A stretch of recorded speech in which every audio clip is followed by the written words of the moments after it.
يقول البارحة من ضيقة الصدر محسوس،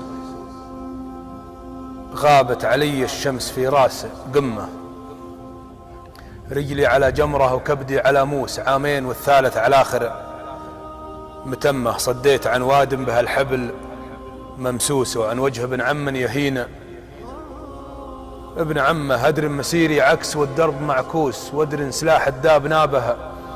وسمه، ما كل جاسوس بسميه جاسوس، لو نعرف اللي كلفه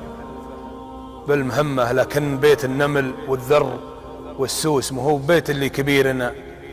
معمه، الناس نبت بروسها ريش طاؤوس، تفاخروا ولين انكر العبد عمه، تنومسوا في شيء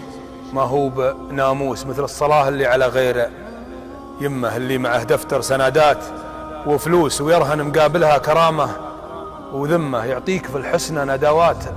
ودروس، ويصرف لك الأخلاق من راسه